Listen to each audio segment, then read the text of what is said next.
유월절 만찬을 드시다가 예수님이 체포가 되셔서 그들이 안나스라고 하는, 사실은 관정으로 데려간 것도 아니고 전직, 아직 그러니까 현직에서 물러난 안나스 전직 대제사장의 집으로 예수님을 체포해 갔어요. 제자들이 다 뿔뿔이 도망갑니다.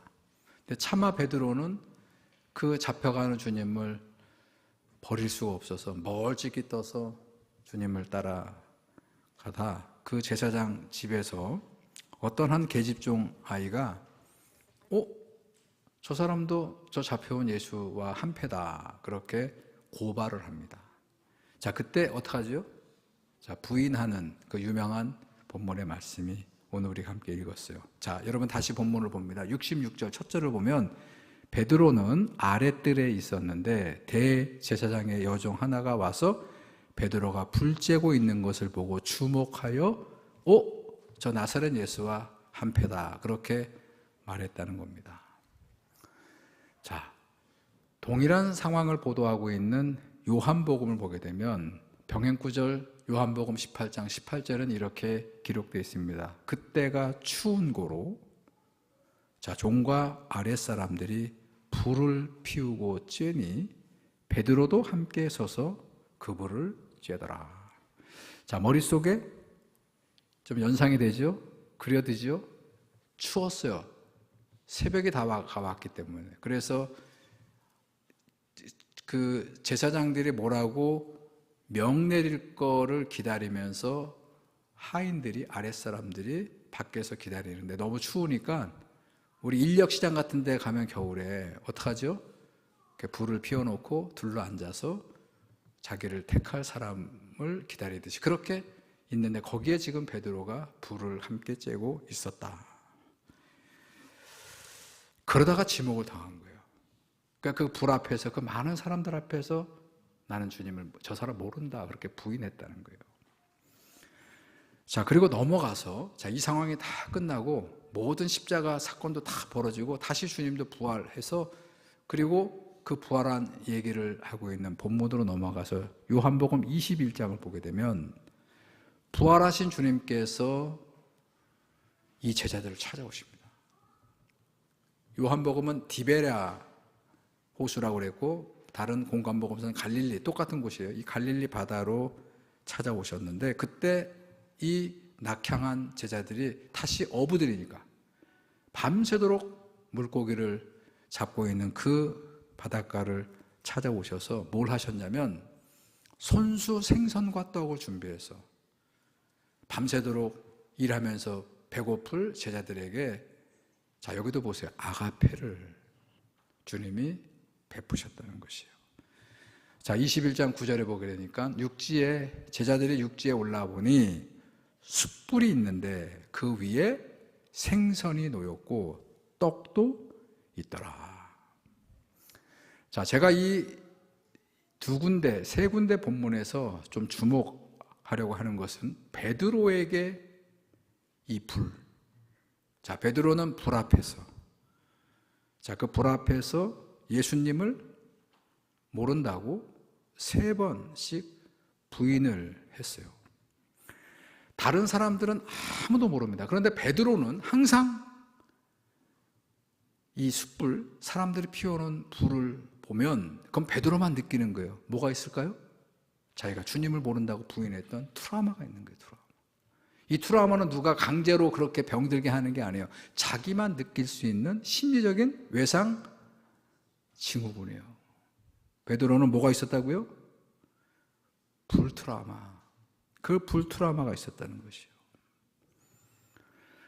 자, 그거는 어쩌면 베드로도 모를 수 있어요. 그런데 이거를 누가 하셨느냐면, 사람들은 당연히 모르죠. 그런데 이거를 누가 하셨냐? 주님이 하십니다. 그래서 부활하신 주님께서 갈릴리를 찾아와서 자기를 다 모른다고 뿔뿔이 도망갔던 그 제자들을 다시 복권시키는 거잖아요. 자, 그 복권시키는 과정에 아가페 식사를 다시 마련해서 교제하셨고, 그 아가페 식탁을 준비하면서 뭐를 염두에 뒀냐면 특별히 베드로. 자, 이 베드로를 특별히 염두에 두시고, 그래서 저는 숯불을 이 숯불만 보면, 이 불만 보면 트라우마가 생기는 바로 그 베드로 때문에. 그 불은 베드로에게 실패의 자리잖아요. 오히려 그것을 위해서 의도적으로 그 불을 피우시고, 그리고 그 불 앞에서 베드로와 그 역사적인 대화를 나누셨다는 것이에요. 자, 무슨 대화입니까? 요한복음 21장, 그 마지막 장, 그 유명한 대화. 요한의 아들 시몬아, 내가 나를 사랑하느냐? 그랬더니 그 생선을 먹다 말고 그 불 앞에서 베드로가 이렇게 얘기합니다. 네, 제가 주님을 사랑하는 줄 주님이 아시지 않습니까? 불은 홀을 타오르고 있어요. 그 눈치를 봤을 거예요. 왜? 내가 저분을 부인했었으니까. 다시 주님이 얘기합니다. 요한의 아들 시몬아, 내가 나를 사랑하느냐? 머쓱해하면서 베드로는 네, 제가 주님을 사랑하는 줄 주님이 아시지 않습니까? 불은 계속 타오르고 있어요. 다시 또 주님이 얘기합니다. 요한의 아들 시몬아, 내가 나를 사랑하느냐? 예, 제가 주님을 사랑하는 주님이 아십니다. 그때 주님께서 내 양을 먹이고 치라고 그렇게 말씀하셨다는 것이에요. 불 앞에서 실패했던 베드로를, 주님을 모른다고 부인했던 바로 그 실패의 상징이 되는 불 앞에서 주님은, 부활하신 주님은 베드로를 위해서 그 실패했던 곳에서 다시 베드로를 이렇게 세우시는 그런 모습을 보여주고 있다는 거예요. 여러분, 우리는 잘 나갈 때, 우리가 모든 일이 잘 풀리고 승승장구할 때는 주님이 그다지 필요치 않죠. 그냥 감사하면 됩니다. 감사하면 돼. 그런데 우리 인생이 어디 그렇게만 됩니까? 여러분 생각해 보세요. 혹시 내가 넘어진 자리가 어디입니까? 여러분, 우리가 실수하고 실패했던 바로 그 자리가 있잖아요. 근데 그 자리에 주님이 찾아오셔서 그 자리에서 다시 우리를 이렇게 세우시는 그런 주님의 계획과 능력이 항상 우리 곁에 있다는 것. 우리가 부활의 신앙을 고백하는 그 부활의 신앙이 다른 게 아니고 바로 구체적으로는 내가 실수했고 우리가 실패했었던 그 자리를 찾아오셔서 손을 내밀어 주시고 나보다 다 더 나를 위해서 베드로보다 베드로가 받은 그 상처를 다시 회복해 주시는 주님의 은혜가 항상 내 곁에 가까이 와 있다는 것을, 이 부활의 신앙을 고백하는 그런 저 여러분들이 되기를 먼저 주님의 이름으로 축원합니다. 여러분, 오늘 본문의 이야기가 어떻게 끝났느냐? 자, 72절을 보게 되면 이 베드로가 그 계집종 앞에서, 사람들 앞에서 예수님을 부인하는데 그 부인하는 장면에 닭이 울었어요. 새벽 닭이 우니까 퍼뜩 주님이 예전에 하셨던 말씀이 생각이 난다. 내가 닭 울기 전에 3번 나를 부인할 것이다. 그 음성이 생각이 나서 어떻게 했다고요? 밖에 나가 울었다. 그렇게 돼 있어요. 자, 이 동일한 이 72장의 본문을 소개하고 있는 누가복음 버전을 보게 되면 누가복음은 이렇게 되어 있습니다. 누가복음 22장 58절부터 62절까지를 보게 되면 좀 길지만 제가 한번 읽어드릴게요. 조금 후에 다른 사람이 보고 이르되 너도 그 도당이라 하거늘 베드로가 이르되 이 사람아 나는 아니로라 하더라. 1시간쯤 있다가 또 한 사람이 장담하여 이르되 이는 갈릴리 사람이니 참으로 그와 함께 있었느니라. 그랬더니 베드로가 이르되 이 사람아 나는 내가 하는 말을 알지 못하노라고 아직 말하고 있을 때, 무슨 얘기냐고 계속 부인하고 있을 때 닭이 곧 울었다는 거예요. 그런데 동시에 이 본문은 보세요. 누가요? 주께서 돌이켜 베드로를 보고 계셨다. 그리고 이 얘기의 맨 끝은 보세요. 제가 파랗게 했던 거. 결국 이 끝은 어떻게 끝났습니까? 베드로가 밖에 나가서 통곡하며 울었다. 이렇게 끝나고 있어요. 자, 이 얘기를 다시 한번 제가 설명해 드리면, 지금 사람들이 저 나사렛 예수와 함께 있었던 사람 아니냐 이랬더니 도무지 모른다. 무슨 사람 잡을 일이 있느냐 하고 계속 저 사람이 누군지 모른다고 정면으로 딱 잡아떼고 있던 순간에 닭이 울었는데 마침 그때 누가복음 버전은 예수님의 눈이 베드로의 눈과 부딪혔다는 거예요. 그 찰나의 순간에 거짓말을 하는데 딱 잡아떼고 있는데, 근데 그 모든 진실을 알고 있는 주님의 눈과 이 거짓말하는 베드로의 시선이 만났다는 거예요. 여러분, 예수님 심정이 어땠을 것 같아요? 여러분, 그 표정이 어떠셨을 것 같아요? 여러분, 베드로는 어땠을까요? 베드로는 자기가 지금 뻔히 거짓말을 하고 있는데 그때 주님의 시선하고 딱 눈이 부딪혔을 때 그때 그 마음이 어땠을까요? 그 표정은 또 어땠을까요? 자, 우리는 알 수 없어요. 미루어 짐작은 해볼 수 있겠습니다만 본문 어디에도 그때 예수님의 마음이 어땠는지, 그때 베드로, 저 딱 잡아떼고 거짓말하는 베드로를 어떻게 쳐다봤는가는 성경에 없어요. 그런데 우리가 짐작해 볼, 그러니까 예수님의 마음이 이때 어땠을까를 알기 위해서 본문을 하나 볼 거예요.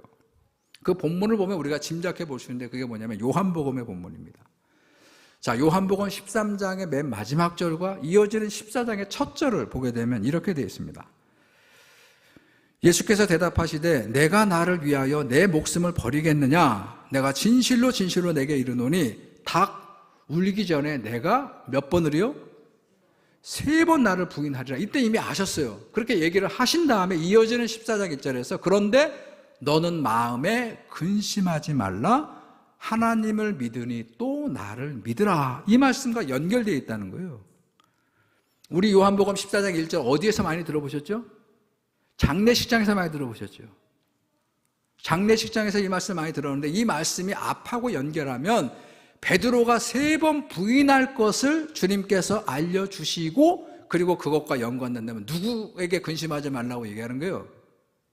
베드로에게 근심과 걱정을 하지 말라. 그리고 오히려 그걸 계기로 삼아서 네가 살 길은 어떻게 하라고요? 다시 믿음을 회복하라는 말씀을 하고 계시다는 것이에요. 여러분, 닭이 2번 울었고 그리고 베드로는 딱 잡아떼고 있는 그 순간에 그 얼굴을 들어 시선을 돌렸던 주님의 눈과 딱 베드로가 눈이 마주쳤을 때 주님은 어떤 눈길이었을까? 어떤 걸까요? 윤석 그렇게 말해놓고 저렇게 행동해? 그렇게 경멸하거나 딱하게 보는 그런 눈길이 아니고 원망하는 그런 눈길이 아니라 오늘 이 요한복음 14장 1절의 말씀을 보게 되면 지금 저 제자가 받게 될 상처, 예수님이 이미 알고 있었고 저는 새까맣게 몰랐고 그럴 일이 없을 거라고 얘기했는데 그런데 그가 지금 버젓이 나를 모른다고 얘기했던 그 베드로가 앞으로 받게 될 상처를 안타까워하시지 않았을까요? 이 지금 실수했고 이 실패하고 있는 베드로보다 베드로를 더 걱정하시는 그런 주님의 마음이 딱 요 순간, 그 찰나의 순간에 그 눈길을 통해서 베드로에게 전해지지 않았을까요? 저는 베드로와 관련되는 본문을 읽을 때마다 베드로가 어떤 사람이냐면 기분파죠, 기분파. 베드로는 기분에 따라서 말하고 행동합니다. 감정에 충실해요. 너무나 감정에 충실한 게 베드로입니다. 그런데 우리가 예수를 믿을 때, 신앙생활을 할 때 이렇게 베드로처럼 기분에 따라서, 자기 감정에 따라서 그렇게 신앙생활하고 예수를 믿으면, 특별히 교회 일을 그렇게 하면 큰 어려움을 겪게 되는 것이요. 큰 어려움을 겪게 되는 것이요. 자기만 어려움을 겪는 게 아니고 자기는 그렇게 감정을 풀었을런지 몰라도 그것 때문에 공동체가 큰 어려움을 겪는 거예요.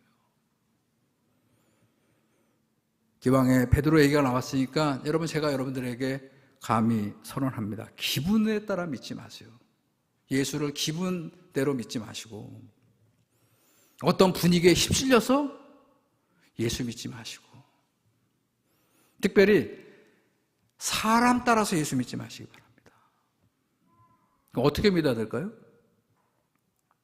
이렇게 말씀으로, 선포되는 말씀으로 나를 찾아오시는 주님, 선포되는 말씀을 통해서 우리가 만나는 하나님의 말씀을 따라서 여러분들의 믿음을 재정립하시고, 특별히 공동체, 이 교회 공동체가 여러분 아무래도 리드오프가 있게 마련이거든요. 저는 바라기는 저는 그런 능력도 없겠습니다만 그 인도, 이 교회 공동체를 리드해가는 리드오프가 제가 되지 않기를 바랍니다. 여러분, 그러나 다른 사람도 되지 않기를 바랍니다.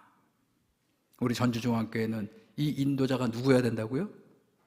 하나님 말씀. 하나님 말씀이 우리 교회를 인도해 가시는 그런 능력이, 그런 믿음을 우리가 다시 정립하는 그런 저와 여러분들, 그리고 우리 전주중앙교회가 되기를 다시 한번 주님의 이름으로 축원합니다. 자, 오늘 이야기의 맨 마지막, 이 베드로는 그 닭울음 소리를 듣고 울었다. 자, 부활하신 주님이 이 베드로를 찾아가세요. 그리고 다시 그 베드로의 손을 잡아주십니다. 여러분, 베드로처럼 우리도 실패할 수 있어요. 실수할 수 있습니다. 누구나 실수하고 실패할 수 있어요. 근데 여러분, 그거 아십니까? 문제는 실패한 게 문제가 아니에요. 정말 문제는 뭐냐면 실패한 다음에 다시 일어나는데 그게 예수의 이름으로 하지 않는다는 게 문제라는 것이에요. 자꾸 그 실패를 만회하고 모면하기 위해서 자꾸 다른 방법으로 하는데, 아니요. 정말 중요한 건 여러분, 누구나 실수할 수 있어요. 여러분, 실패할 수 있습니다. 근데 그 실수와 실패를 만회할 때 어떻게 한다고요? 예수의 이름으로 하느냐, 그렇지 않느냐, 이게 중요하다는 것이에요. 우리가 실패하는 것을, 실수한 것을 가볍게 여겨서는 안 되지만 실패했다고 다 끝난 게 아니거든요. 우리가 잘 나갈 때 주님이 여지가 적지만 우리가 실수하고 어려움을 당할 때 우리를 찾아오시는 주님의 그 여지가 커지니까, 그리고 그분은 다시 탓하지 않습니다. 책망으로 끝나지 않습니다. 다시 우리의 손을 잡아 일으키실 때, 그때 그 손을 붙잡고 그 말씀을 붙잡고 우리가 다시 일어나는 게, 그게 우리가 가져야 될 부활 신앙이라는 것이에요. 여러분, 계집종 앞에서 나는 저 사람이 누군지 모른다고 그렇게 부인했던 베드로가 이렇게 자기를 찾아오신 주님으로 말미암아 그 불 앞에서 다시 통곡하게, 회개하게 만들어서, 그래서 그가 사도가 되죠. 여러분, 사도행전을 건너가 보게 되면 사도행전 앞부분에 이 부활하신 주님으로 이 베드로를 포함한 이 제자들이 다시 옛사람이 아니라 사도로 거듭나가지고, 그래가지고 예루살렘 교회를 세우는 거예요. 말씀을 전하면, 복음을 전하면 능력이 나타나고 병든 사람들을 막 고치고. 자, 그랬더니 이 유대교회의 성전 지도자들이 과거에 예수님을 핍박했듯이 이 초대교회를, 특별히 사도들을 핍박합니다. 그래서 이 베드로가 산헤드린 공회에 잡혀가서 감옥에 갇혔어요. 그리고 저들은 예수님이 임을 그렇게 했던 것처럼 이 베드로 사도를 불법 재판합니다.